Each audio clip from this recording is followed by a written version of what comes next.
요한계시록에서 지난 시간까지 7교회 이야기 다루었습니다. 소아시아 지역에 있던 그 7교회는 실은 전체 교회 역사를 대변하는 것이다, 그렇게 이야기했고, 또 각각의 교회가 거의 정확하게 교회 역사의 흐름과 일치하는 양상을 보인다고 했습니다.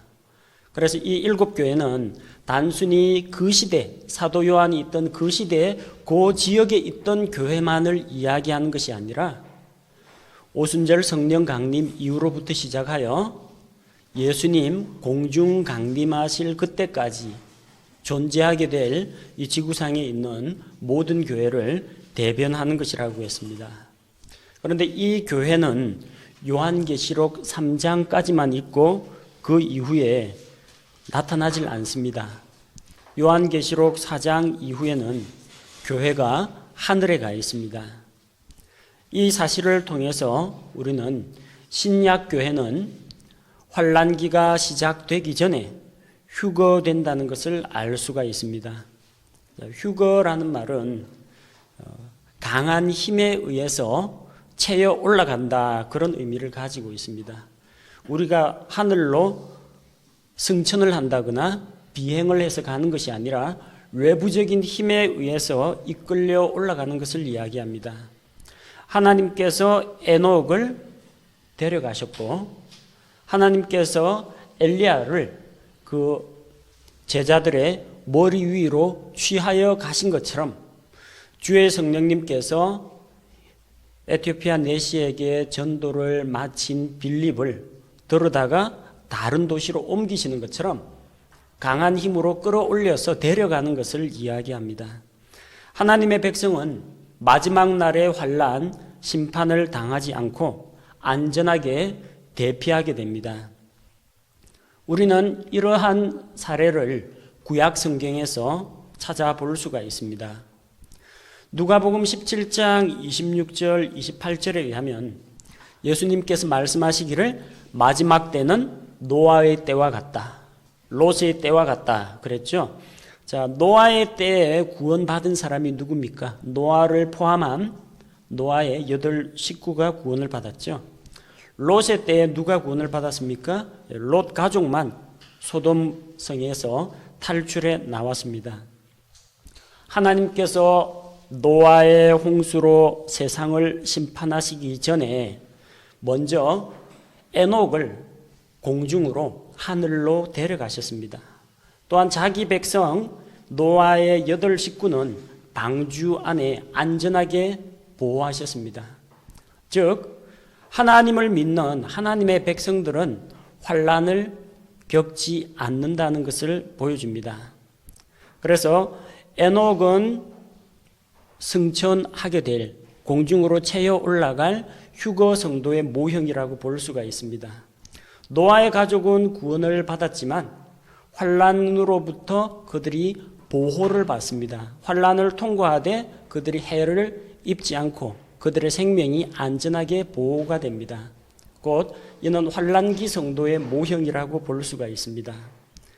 또한 소돔 고모라에 대해서 하나님께서 심판을 하실 때 소돔 고모라에 불과 유황을 쏟아부으시기 전에 먼저 롯을 성 밖으로 대피했습니다. 롯이 머뭇거리고 우유부단한 행동을 하지만 강제로 천사를 통해서 그 식구들을 성 밖으로 옮겨 놓으셨습니다. 하나님께서는 무서운 심판이 일어나기 전에 자기 백성은 안전지대로 대피시킨다는 것을 볼 수가 있습니다.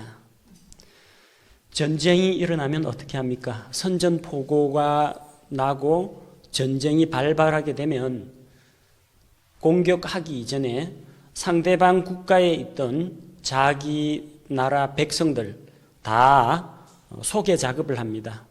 본국으로 다 소환시킵니다. 그리고 상대방 나라에 파견되어 있던 대사, 영사 이런 사람들, 외교관들 먼저 철수시킵니다. 본국으로 철수시키죠. 고린도후서 5장 20절에 보면 우리가 그리스도의 대사라고 했습니다. 세상과 하나님 사이를 화해시키는 그리스도의 대사라고 했어요. 각국의 대표로 파견된 대사들은 적대적인 행위, 전투나 전쟁이 발생하기 이전에 본국으로 소환을 당합니다. 안전하게 대피시킨 다음에 그 다음에 자기 백성이 거기 없다는 게 확인이 되면 본격적으로 전쟁이 일어나는 겁니다. 또한 우리는 예수 그리스도의 피로 말미암아 진노에서 이미 구원을 받았습니다.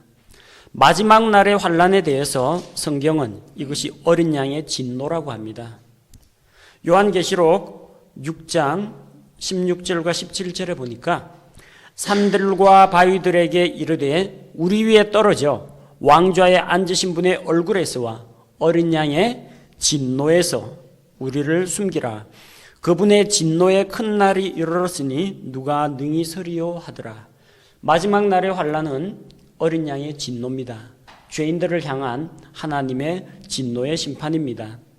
하지만 예수 그리스도를 믿는 자들은 로마서 5장 9절 말씀과 같이 그러면 이제 우리가 그분의 피로 말미암아 의롭게 되었은즉 더욱더 그분을 통해 진노로부터 구원을 받으리니.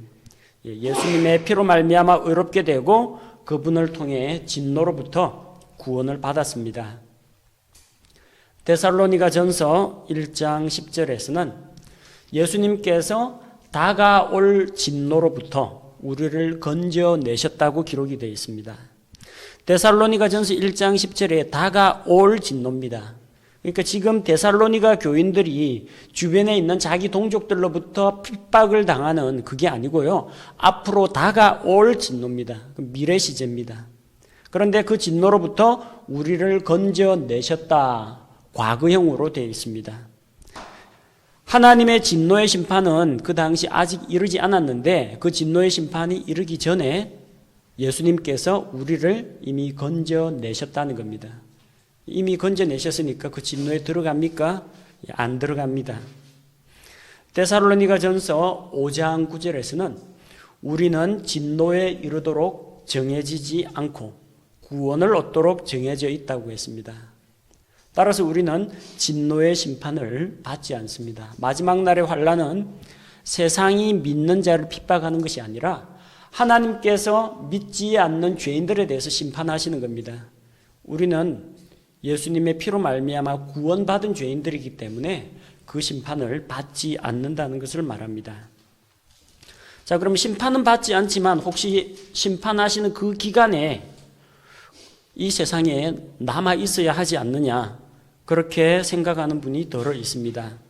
그런데 요한계시록 3장 10절의 말씀을 보니까 내가 나의 인내의 말을 지켰은즉 나도 너를 지켜 시험의 시간을 면하게 하리니 그것은 곧 앞으로 온 세상에 임하여 땅에 거하는 자들을 시험하는 시간이라. 자, 여기 보면은 너를 지켜서 무엇으로부터 지킨다고 했습니까? 시험의 시간으로부터 지킨다고 했습니다. 시험의 시간을 면하게 한다고 했습니다. 영어 수구에서 keep A from B, keep from이란 말은 A가 B 안에 들어가지 않도록 막다라는 이야기입니다. 우리가 그 시험의 시간에 들어가지 않도록 한다는 겁니다. 단순히 시험을 면제받은 게 아닙니다. 학교 시험 가운데에서 어떤 거는 시험을 면제받는 경우가 있어요. 그날은 학교 가야 됩니다. 근데 똑같이 다른 학생들하고 수업 시간에 앉아 있는데 그 학생은 이미 시험 통과했기 때문에 시험지를 안 나눠줍니다. 다른 학생들은 열심히 시험 문제 풀고 있고 자기는 책을 읽고 있어도 괜찮습니다. 단 교실 밖으로 나가면 안 됩니다. 여기 이제 시험을 면제받은 겁니다. 시험 안 봐도 됩니다. 이미 합격 통과했기 때문에. 자, 그런데 어떤 경우에는 시험의 시간조차도 면제받는 게 있습니다. 자, 시험 기간인데 당신은 이 학교 학생이 아니기 때문에 수업을 받기는 하지만 시험 시간에는 나올 필요가 없습니다. 이런 경우가 있어요.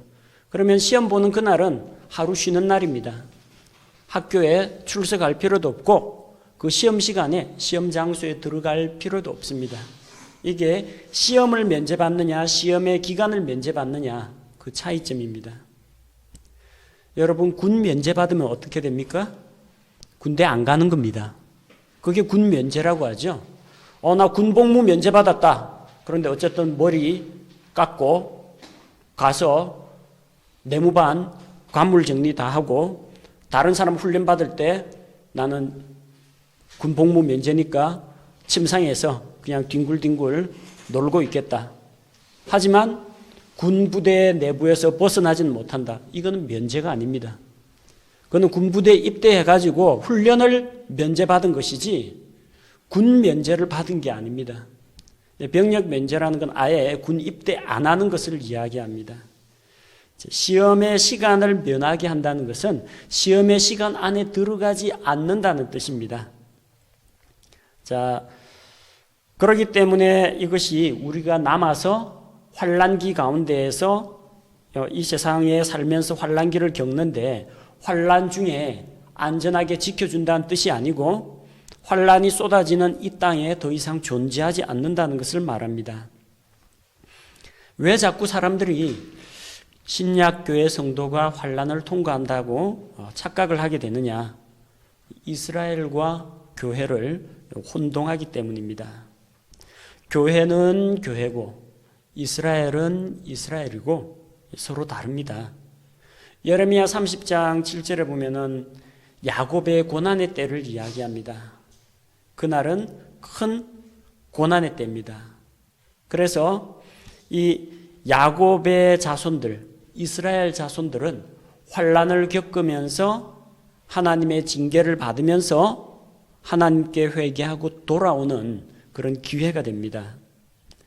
그런데 이 말씀을 영적으로 해석을 해서 교회가 이스라엘이다. 그래서 이스라엘이 받는 고난을 신약 교회가 받는다. 그런 식으로 해석하면은 곤란하다는 겁니다. 요엘 2장 31절 말씀은 마지막 날 크고 두려운 주의 날에 대해서 이야기합니다. 크고 두려운 주의 날이 이르기 전에 해가 변하여 어둠이 되고, 누구에게 하시는 말씀이에요? 요엘 대언자가 이스라엘 백성들을 향해서 대언하는 말씀입니다. 이 말씀이 사도행전 2장에서 그대로 신약교회에서 인용이 됩니다. 사도행전 2장 20절 하나님께서 오순절 성령 강림을 주시고 사람들이 각기 다른 언어로 이야기하니까 이게 마지막 때에 부어주시는 그 성령의 선물이 아닌가. 그렇게 해서 요엘 2장 31절을 사도행전 2장 20절에서 인용합니다. 근데 그대로 인용이 안 되죠. 요엘에서는 크고 두려운 주의 날이라고 했어요. 사도행전 2장 20절에서는 저 크고 주목할 만한 주의 날이라고 했습니다. 시기는 똑같이 주의 날입니다. 그러나 그 날이 이스라엘 백성에게는 회개하지 않고 메시아 예수 그리스도를 받아들이지 않은 이스라엘에게는 크고 두려운 주의 날입니다. 그래서 그 크고 두려운 주의 날을 통과하면서 메시아를 다시 찾고 예수님이 이 땅으로 다시 오셔서 왕국을 세우시기를 기다려야 됩니다. 그러나 신약교회는 이스라엘이 아닙니다. 신약교회 성도들한테는 크고 두려운 날이 아니고요, 크고 주목할 만한 날입니다. 차이점 아시겠죠? 자, 다음으로 사탄은 이스라엘 백성의 권세를 깨뜨립니다. 하나님께서 그렇게 되는 것을 허용을 하십니다. 다니엘 12장 7절에 그가 거룩한 백성의 권세를 흩어놓는 일이 이루게 될 때에 적그리스도가 거룩한 백성, 하나님의 백성 이스라엘의 권세를 다 깨뜨립니다. 그러나 신약교회에 주신 약속은 뭐라고 했어요? 마태복음 16장 18절에서 예수님께서 반석 위에, 반석이신 그리스도 위에 그분의 교회를 세울 텐데 그 교회는 지옥의 문들이 그것을 이기지 못한다고 했습니다. 지옥의 권세는 신약교회를 이길 수가 없습니다. 사탄은 이스라엘 백성의 권세를 깨뜨려 놓을 수는 있지만 교회를 이길 수는 없다는 겁니다. 그래서 교회와 이스라엘은 다르다. 우리가 분명히 구분을 지을 필요가 있습니다. 마지막 날에 있을 신약교회의 휴거는 구원받은 자는 누구나 휴거됩니다. 우리의 영적 수준하고 관계가 없습니다. 교회 다닌 지 3년 이상 되면 휴거가 되고 그 이하는 수련을 겪어라, 그런 게 아닙니다. 교회 다니고 구원의 확신이 있고 교회 헌신 봉사하는 사람은 먼저 휴거시키고, 아직까지 세속적이고 육신적인 그리스도인은 환난을 통과하면서 쓴맛을 좀 본 다음에, 좀 인격적으로 수양이 된 다음에, 고난 가운데 간절히 하나님을 의지하고 회개한 다음에 그 다음에 휴거시킨다, 그런 개념이 아니라는 겁니다. 휴거는 우리의 구원받은 신분에 의해서 휴거가 되는 것이지, 구원받은 자의 영적 컨디션에 따라서 휴거가 되거나 말거나 하는 것이 아니라는 겁니다. 에베소서 1장 23절에서 교회는 뭐라고 했습니까? 예수 그리스도의 몸입니다. 이 교회 건물 안에 들어와 있는 출석 교인으로 등록한 사람을 말하는 게 아니고, 예수 그리스도의 몸 안으로 연합된 자, 예수 그리스도의 십자가 죽으심과 그분의 일으켜지심에 함께 동참한 자들이 예수 그리스도의 몸이라는 겁니다. 그들은 성령님의 침례를 통해서 그리스도의 몸 안으로 들어온 자들입니다. 따라서 예수 그리스도께서, 머리이신 그리스도께서 오셔서 자기의 몸을 데려가실 때, 몸을 데려가면 몸에 딸린 지체가 다 딸려갑니다. 손가락, 발가락까지 다 딸려갑니다. 팔 한쪽 놔두고 가거나 귀 한쪽 두고 가는 법이 없습니다. 왜? 팔 하나, 귀 하나, 손가락 하나도 그분의 몸이기 때문입니다. 따라서 그리스도의 몸이면은 다 휴거가 되는 것이지, 그리스도의 몸 가운데 일부를 팽개치고 버려두고 가지는 않으신다는 겁니다. 고린도후서 11장 2절에서는 믿는 성도들은 예수 그리스도와 정혼한 신부라고 했습니다. 여러분, 이 세상에 어떤 신랑이 자기하고 결혼할 이 자기가 사랑하는 신부를 환난 속에 집어넣는 사람이 어디 있습니까? 다 안전하게 대피시키려고 하죠. 신랑이 자기 신부 지키는 거 당연한 거 아닙니까? 마지막 날에 그 환난이 얼마나 무서운 환난입니까? 거의 준 지옥에 버금가는 상태입니다. 이거는 전 세계 모든 사람에게 전 지구상에 일어납니다. 산과 바위, 굴에 숨는다고 해서 재앙을 피할 수 있는 게 아닙니다. 마실 물이 없고 메뚜기같이 생긴 이런 곤충이 사람을 공격하고 전염병이 돌고 하늘에서 천체 이상이 생기고 별들이 떨어지는데, 이런 상황에서 그분께서 자기의 신부를 그냥 환난기 속에 내버려 두지는 않으신다는 겁니다. 따라서 그리스도의 몸에 속한 자는 다 휴거가 됩니다. 고린도 교회에는 육신적인 그리스도인들도 있었습니다. 그들은 서로 시기하고, 나는 바울에게 속했다, 나는 아볼로에게 속했다, 나는 베드로에게 속했다, 파당이 있었습니다. 또 그들 가운데는 육신적인 행위를 하는 사람들이 있었습니다. 서로 간에 소송 거는 사람들도 있을 거예요, 성도들끼리. 또한 그들 가운데에서는 간음하는 사람도 있었습니다. 자기 어머니하고 근친상간하는 사람도 있습니다. 그런데 고린도전서 15장 51절에 뭐라고 이야기합니까? 우리가 다 잠자지 아니하고 다 변화되리라. 다. 누구를 이야기해요? 저 음행하는 사람, 당파 짓는 사람, 이런 사람들 떼고 순전하고 거룩한 사람만 변화가 된다고요? 그게 아닙니다. 다. 글자 그대로 예수 그리스도를 믿고 구원받은 자는 다 부활하고 다 변화가 됩니다. 우리의 상태에 따라서 휴거되고 말고 결정되지 않는다는 겁니다. 우리의 신분이 결정합니다. 교회에 속한 사람들, 그리스도의 몸에 속한 사람들 중에서 행위가 온전하지 못한 자들도 다 함께 낙원에 들어갑니다. 그리스도 안에서 죽은 사람들이 마지막 숨 거둘 때는 100% 완전한 사람으로 변화가 되었습니까? 그렇지 않습니다. 예수님을 믿고 열심히 신앙생활하다가 죽기 한 5년 동안 열심히 세속적인 것을 추구하고 방탕한 생활을 하다가 죽는 사람도 있습니다. 구원받습니까? 못 받습니까? 믿었으면 구원받습니다.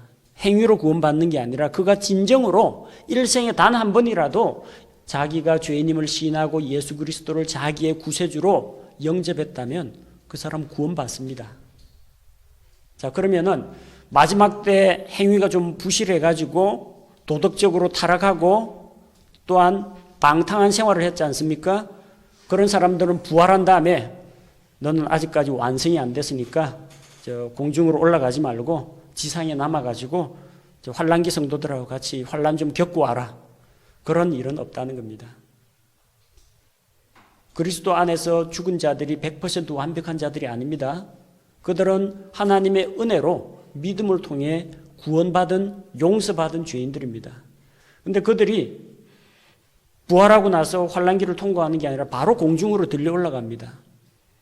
그럼 살아있는 사람은 어떻게 됩니까? 살아있는 사람들 역시 마찬가지입니다. 너희는 아직까지 안 죽었으니까 환란기 극기훈련 코스 거치고 그 다음에 올라와라. 그렇게 하지 않는다는 겁니다. 그게 형평에 맞죠.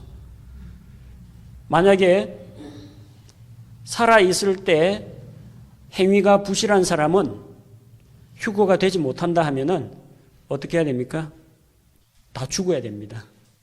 안전하게. 그리스도 안에서 죽은 자들이 일어나가지고 휴거가 됩니다.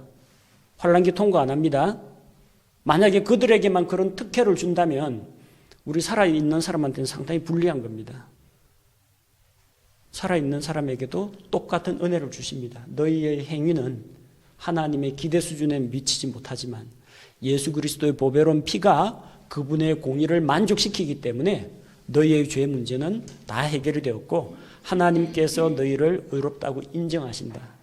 그래서 그리스도 안에서 죽은 자나 그리스도 안에서 지금 살아있는 자나 예수님의 피로 구원받은 자는 다 동일하게 환란을 겪지 않고 한쪽은 몸이 부활해서 한쪽은 몸이 변화되어서 공중으로 채워 올라간다는 겁니다. 예수님 다시 오시는 그날은 정말 복되고 영광스러운 날입니다. 그날은 재앙이나 환란의 날이 아닙니다. 우리에게 있어서는 디도서 2장 13절에서는 저 복된 소망과 위대하신 하나님 곧 우리의 구원자 예수 그리스도의 영광스러운 나타나심을 기다리게 하셨느니라.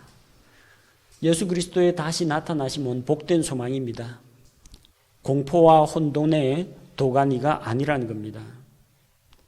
또한 데살로니가전서 4장 18절에서 부활과 몸의 변화와 휴거에 대해서 16, 17절에서 이야기하고 18절에서 그러므로 이 말씀들로 서로 위로하라고 했습니다.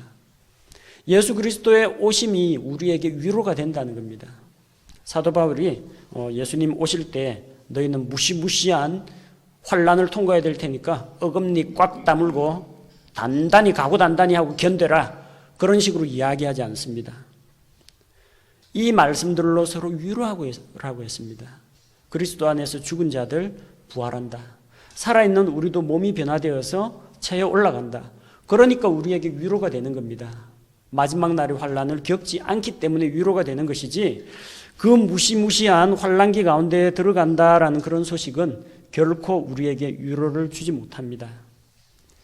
자, 그렇다면 휴거 때에는 어떠한 일이 일어날 것인가? 관련 구절 데살로니가전서 4장 16절과 17절 말씀을 보겠습니다. 주께서 호령과 천사장의 음성과 하나님의 나팔 소리와 함께 친히 하늘로부터 내려오시리니 그리스도 안에서 죽은 자들이 먼저 일어나고 그 뒤에 살아서 남아있는 우리가 그들과 함께 구름들 속으로 채어 올라가 공중에서 주를 만나리라. 그리하여 우리가 항상 주와 함께 있으리라. 이렇게 말씀했습니다. 자, 주께서 호령과 천사장의 음성과 하나님의 나팔 소리와 함께 오십니다. 하늘로부터 내려오시고요. 땅으로 내려오시는 거 아닙니다. 하늘로부터 내려오시는데 우리는 공중에서 주를 만납니다. 예수님이 지상으로 내려오는 게 아니고요. 이걸 가리켜서 공중강림이라고 합니다. 그래서 흔히들 그냥 예수 그리스도의 재림이라고 하는데 그 재림이라는 것은 예수님이 땅으로 다시 오시는 것을 재림이라고 합니다. 자, 예수님께서 공중으로 오시는 것, 공중강림과 지상재림 두 단계로 나뉘어져 있습니다. 다시 오심이라는 게 두 번 오시는 거예요. 한 번은 자기를 믿는 자기의 신부를 데려가기 위해서 공중으로 오시는 겁니다. 공중강림. 그리고 공중강림과 지상재림 사이 기간이 얼마입니까? 7년간의 기간이 있습니다. 그 기간이 환란기입니다. 환란기 동안 자기의 신부를 데리고 요한복음 14장에서 약속하신 것과 같이 아버지 집에 처소를 예비하러 가신 그 주님께서 하늘에 처소가 예비되면 우리를 거리로 데려가겠다고 하셨어요. 와서 데려가겠다. 그래서 우리는 하늘의 처소에 있으면서 주님과 함께 7년 동안 복된 나날을 보내게 됩니다. 그리고 그동안 이 땅에는 무시무시한 재앙이 쏟아지게 됩니다. 7년이 끝나면 예수님께서 자기의 신부 교회를 데리고 신약 성도들을 데리고 지상으로 내려오십니다. 이게 그리스도의 지상 재림입니다. 두 가지 차이점을 우리가 잘 알고 있어야 됩니다. 예수 그리스도께서 공중으로 강림하시는 일이 그때 일어나게 됩니다. 그리고 그리스도 안에서 죽은 신약교회 성도들이 썩지 않는 영화로운 몸을 입고 부활하게 됩니다. 구약 성도의 부활은 아직 이르지 않았고요. 환란기 성도의 부활도 아직 이르지 않았습니다. 이때는 오순절 성령 강림으로 신약교회가 시작된 그 이후로부터 시작해서 예수님 공중 강림하실 그때까지 교회, 그 가운데에서 죽은 그리스도인들이 몸을 입고 다시 부활하게 됩니다. 또한 살아있는 신약교회 성도들은 몸이 변화가 됩니다. 우리가 가게 되는 곳은 셋째 하늘로 가게 됩니다. 저 우주 공간 저 너머예요. 상상의 세계나 관념의 세계가 아니라 천국은 물리적으로 실존하고 있습니다. 북편 하늘에 빈 공간이 있습니다. 과학자들에 의해서 측정된 공간이고요. 그리고 욥기에도 기록되어 있는 그 북편 하늘의 빈 공간, 하나님의 왕좌가 계신 곳, 셋째 하늘 낙원이라고 불리는 곳으로 우리는 주님과 함께 올려가게 됩니다. 그래서 이 인간적인 이 피가 통하고 이 먹어야 살고 피로를 느끼는 이런 몸이 아니라 거룩하고 썩지 않고 영광스러운 몸으로 변화가 된 다음에 그 다음에 올라간다는 겁니다. 공중으로 채에 올라가서 구름 속으로 채에 올라가서 공중에서 그토록 고대하던 주님을 만나게 됩니다. 신약교회 성도들이 채에 올라가서 공중에서 주를 만납니다. 그리고 하늘로 올려갑니다. 그렇게 되면 지상에는 교회가 남지 않습니다. 예배당 건물을 말하는 게 아니고요. 구원받은 그리스도인들이 남지 않는다는 이야기예요. 누가 남아요?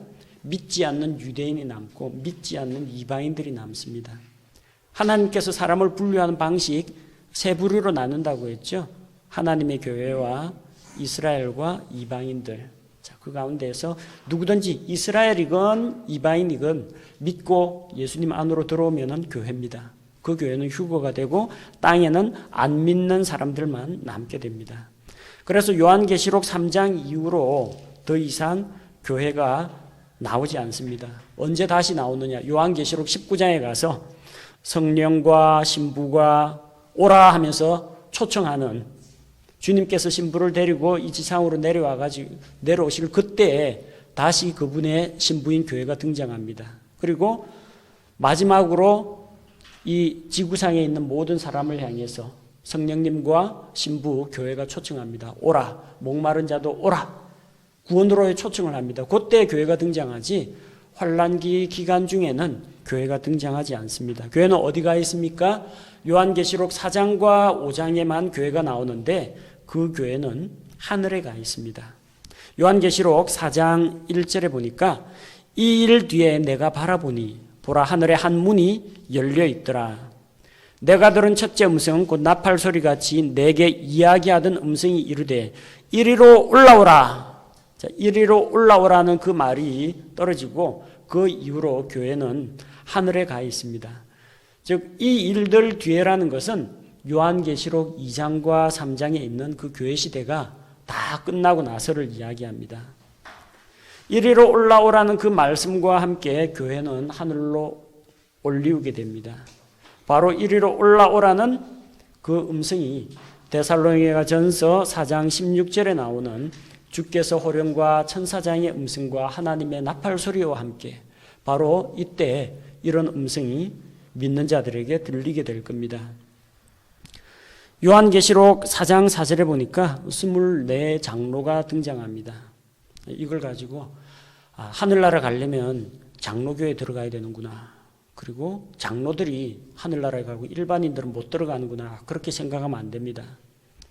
신약교회 안에서 장로라고 하는 것은요, 구약시대 이스라엘의 70인 장로처럼 백성들의 우두머리, 백성들 회중의 대표들을 이야기하는 것이 아닙니다. 항상 신약교회 서신서에서는, 신약 서신서에서는 이 장로라는 말은 감독과 목사와 장로는 같은 의미로 사용됩니다. 신약교회 목회자를 가리켜서 장로라고 합니다. 그런데 그러면은 목회자만 가느냐? 그런 의미가 아니고 믿음으로 구원받은 자들을 대표하는 신분으로 24장로가 언급되었습니다. 24사람만 간다는 이야기가 아닙니다. 그럼 왜 하필 24명이냐? 이걸 가지고 또 상징적으로 해석하는 사람은 구약시대 이스라엘이 12지파고 예수님의 제자가 12명이기 때문에 구약의 12, 신약의 12를 합해서 24 이런 식으로 상징으로 해석하는데 이들은 실은 제사장들입니다.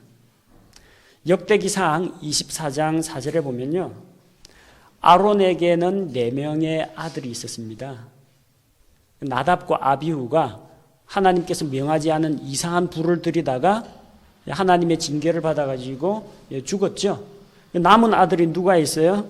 엘르아살과 이다말이 있습니다. 그 엘르아살의 계통에 아들이 16명입니다. 이다말 계열의 아들이 8명입니다. 그래서 이 엘르아살과 이다말의 그 아들들 16명 더하기 8명 24명의 제사장이 각기 반차를 따라서 자기 차례대로 돌아가면서 성전에서 섬기는 일을 했습니다. 근데 제사장들 다 모여라 해가지고 제사장들 다 모이면 몇 명이냐? 다 모으면 24명입니다. 제사장 다 소집하면은, 즉 모든 제사장을 이야기합니다. 그럼 이 제사장들은 누구냐? 근데 이 제사장들을 보니까 24장로가 머리에 금관을 쓰고 있어요. 금관. 구약시대 제사장은 모자를 쓰긴 합니다만 금관은 안 씁니다. 이 관은 그리스도의 심판석에서 성도들에게 상급으로 주시는 것입니다. 디모데후서 4장 7절과 8절에 사도 바울이 내가 나의 믿음을 지키고 달려갈 길을 마쳤으니 주 곧 의로우신 재판장께서 그날에 관을 주신다고 했어요. 의의 관을 주신다고 했습니다. 그 관을 이야기하는 겁니다. 이 관은 누가 받습니까? 신약교회 성도들이 받습니다. 이 관을 쓰고 있다는 건 뭐예요? 그리스도의 심판석 앞에서 지금 시상식 끝났다는 이야기입니다. 그러니까 이 관을 벗어가지고 주님의 보좌 앞에 던져드리면서 영광을 드릴 수가 있는 겁니다. 계시록 5장 9절에서 그들이 새 노래를 불러 이르되, 어떤 고백을 하게 됩니까? 주의 피로 모든 족속과 언어와 백성과 민족 가운데에서 우리를 구속하사 하나님께 드리셨으며, 개역 성경하고 차이점이 있습니다. 개역 성경엔 언어와 백성과 민족 가운데서 저희를 구속하사, 저 사람들을 구속하사 그렇게 되어 있어요. 그런데 킹제임스 성경에는 우리를 구속하사, 24장로가 어린 양 예수 그리스도의 피로 구속받았다는 겁니다. 구약 시대의 사람들은 뭘로 구원받았어요? 역시 하나님의 은혜로 믿음으로 구원을 받았지만 예수 그리스도께서 그 당시에는 피 흘려 죽으시지는 않으셨습니다. 예수님 오시기 전이죠. 그럼 이건 누구를 이야기해요? 신약교회 성도를 이야기합니다. 예수 그리스도의 피로 값주고 사신 신약교회 성도를 이야기하는 겁니다. 또한 계시록 5장 10절에서 또 우리 하나님을 위해 우리를 24장로를 왕과 제사장으로 삼으셨으니 우리가 땅에서 통치하리이다 하더라. 왕과 제사장으로 삼으셨다고 했습니다. 베드로전서 2장 9절에서 같은 내용이 나오죠. 신약교회 성도들은 선정된 세대요 왕가의 제사장이요 거룩한 민족이요 특별한 백성입니다.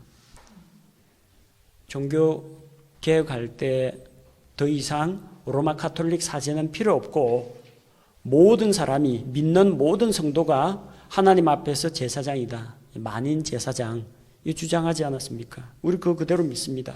베드로전서 2장 9절에 믿는 신약 성도들이 제사장입니다. 그래서 여기에서 우리를 제사장으로 삼으셨다는 것은 누구를 이야기해요? 우리는 신약교회 성도라는 겁니다. 이 24장로는 신약교회 성도들을 나타낸다는 것입니다. 또한 이스라엘의 결혼 풍습을 우리가 잘 이해를 하고 있어야 합니다.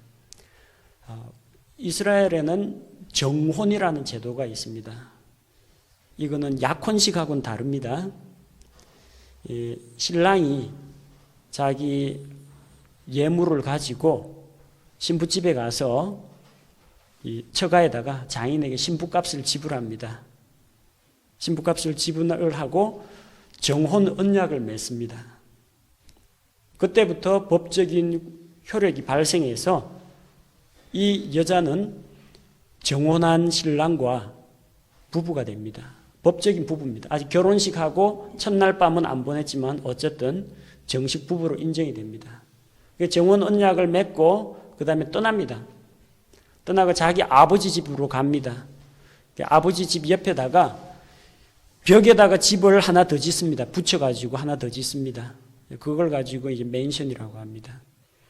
나중에 또 다른 아들이 장가들면 그 옆에다 또 하나 짓고요. 나중에는 아들 한 4명 정도 되면은 이제 집 주변에 이렇게 다른 집들, 아들 집들이 딱 있어가 가운데 정원이 하나 딱 나옵니다. 그렇게 해서 처소를 예비하고 자기 부인과 아이들을 먹여 살릴 준비가 되면요. 신부 데리러 갑니다. 보통 한 1년? 근데 예측할 수가 없습니다. 신랑이 준비가 되면은 언제든지 갈 수가 있습니다. 6개월 만에 와가지고 장인어른 신부 데리러 왔습니다 해가지고 와도 내줘야 되는 거예요.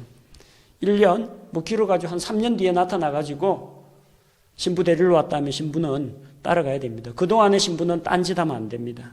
다른 남자 만나서도 안 되고요. 다른 데 시집 가서도 안 됩니다. 그랬다가는 이거는 파혼이 아니라 간음이 됩니다. 간음으로 돌 맞아 죽습니다. 그래서 날마다 자기 자신을 정결하게 하고 신랑을 기다리면서 신랑이 데리러 올 때까지 기다리는 겁니다. 어느 날 갑자기 신랑이 왔다 하는 소식과 함께 동네에서 신랑이 왔다 전달하는 목소리가 퍼지면서 신부집까지 들립니다. 그러면은 신랑이 와서 친구들과 함께 신부를 데리고 아버지 집으로 데리고 갑니다. 그래가지고 창문도 없는 밀폐된 방 안에 신부를 데리고 가서 7일 동안 안 나옵니다.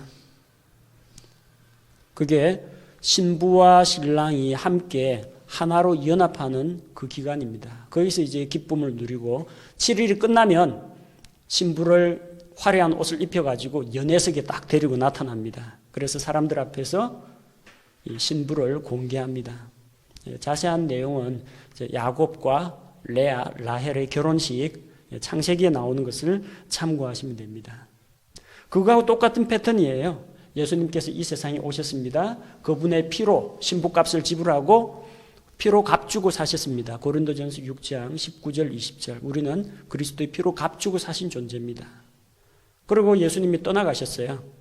그러면서 내가 아버지 집에 처소를 예비하러 간다. 신랑하고 똑같죠? 처소를 예비하고 나면은 너희를 데리러 오겠다 약속하셨습니다. 근데 언제 오실지 몰라요.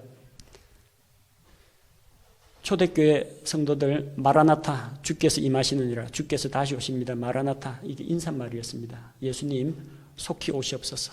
그런 기대 가운데 살았어요. 아직도 안 오셨습니다. 그리고 언젠가는 확실히 오실 겁니다. 그래서 신랑이 왔다 소리가 들리면 하늘에서 호령과 천사장의 소리와 하나님의 나팔 소리가 나면 이 신부는 끌려 올라갑니다. 그렇게 해서 하늘에 올라간 다음에 7년 동안 모습을 안 드러냅니다.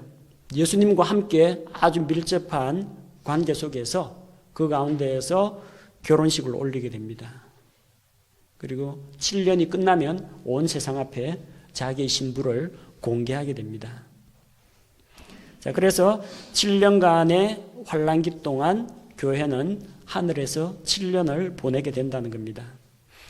요한계시록 13장 7절에는 사탄이 성도들과 전쟁하여서 그들을 이기는 것을 허락받습니다.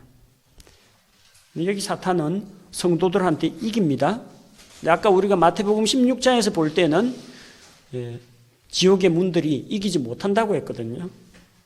마태복음 16장의 말씀은 신약교회 성도들을 이야기하는 것이고 여기 성도들은 환란기 성도들을 이야기합니다. 신약교회가 아니란 이야기죠.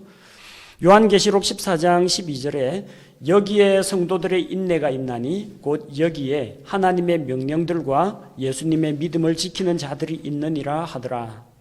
자, 이 성도들은 누굽니까? 이 성도들은 인내해야 됩니다. 참고 견뎌야 됩니다. 또 이 성도들은 하나님의 명령들도 지켜야 됩니다.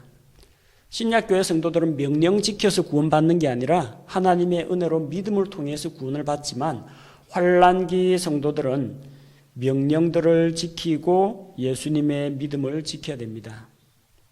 즉 그때에는 그들의 믿음이 행위로 입증이 돼야 한다는 겁니다. 예수 그리스도의 오심을 사모하고 기다려야 하고 적 그리스도에게 경배하면 안 되고 짐승의 표를 받았어도 안 된다. 그들은 이걸 다 지켜야 됩니다. 따라서 이 성도들, 인내하는 성도들은 신약교회가 아니라 환란기 성도들을 가리키는 말입니다. 요한계시록 19장에서 그분께서 어린 양의 아내 교회를 데리고 지상으로 내려오기까지는 교회가 이 땅에 존재하지 않습니다. 교회는 하늘에 있습니다. 그럼 휴거가 되고 나서 이 지구상에 있는 사람들은 어떻게 되느냐? 이 땅에는 말씀드린 것처럼 안 믿는 유대인들, 안 믿는 이방인들만 남게 됩니다. 그들 가운데에서 일부가 믿고 돌아오게 됩니다. 교회 출석교인으로 계속 생활했는데 예수 그리스도를 자기의 구세주로 영접하지 않은 사람들이 있죠. 그런 사람들이 빠를 겁니다. 아, 올 것이 왔구나. 이게 바로 그 설교 시간에 이야기하던 마지막 날의 휴거라는 그런 것이구나. 믿는 가족들이 자기만 빼놓고 다 없어졌어요. 믿을 것 같아요? 안 믿을 것 같아요? 안 믿을래? 안 믿을 수가 없어요. 뒤늦게 믿음을 갖게 되는 그런 사람들이 있다는 겁니다.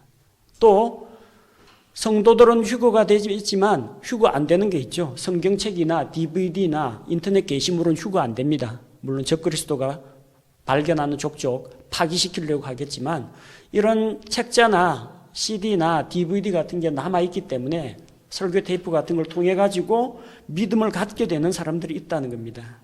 그래서 그들 가운데에서 믿고 돌아오는 환란기 성도들이 나타나게 됩니다. 휴거가 일어나면은 아주 대소동이 벌어질 걸로 많은 사람들이 생각합니다. 휴거 일어나면은 비행기가 추락하고 비행기 이 조종사가 크리스찬이면은 휴거되고 비행기가 추락하게 되고 열차 충돌 사고가 일어나고 유치원이나 타가소에서 아이들이 그냥 증발해 버리고 대혼란이 일어날 걸로 생각하는데 아마도 그렇게 되기보다는 조용하게 끝나게 될 겁니다. 왜냐하면 예수님 이 세상에 오실 때 베들레헴 마구간에 오실 때 초림 때 그거 알았던 사람이 얼마나 됩니까? 조용하게 끝났습니다. 누가 왔어요? 동네에 있던 목자들이 와가 방문하고 그걸로 그냥 끝났어요. 온 예루살렘과 이스라엘 전역이 축제 분위기가 된 게 아니고요. 조용히 끝났습니다. 예수님 재림 때는 성대하게 영광 가운데 오시겠지만 예수님 초림과 지상 재림, 예수님 공중 강림과 지상 재림 가운데에서 지상 재림할 때는 모든 민족이 그분을 보는 가운데서 영광스럽게 내려오십니다. 하지만 예수님 공중으로 강림하실 때는 비밀리에 조용히 오십니다. 밤에 도적같이 오신다고 했습니다. 그래서 성경에 밤에 도적같이 올 것이다라는 거하고 번개가 이쪽 편에서 저쪽 편까지 번쩍이는 것과 같이 오시는 그것은 서로 다르다는 겁니다.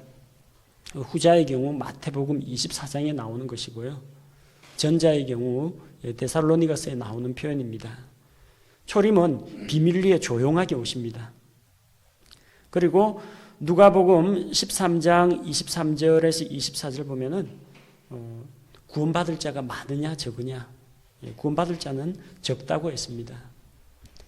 이 70억가량 되는 인구 가운데에서 기독교 인구가 그리 많지 않습니다. 그 가운데서 또 다른 거죠. 그 구원받을 가능성이 상대적으로 적은 로마 가톨릭, 행위 구원 의지하고 종교 통합하고 이런 것들 다 빼버리고요.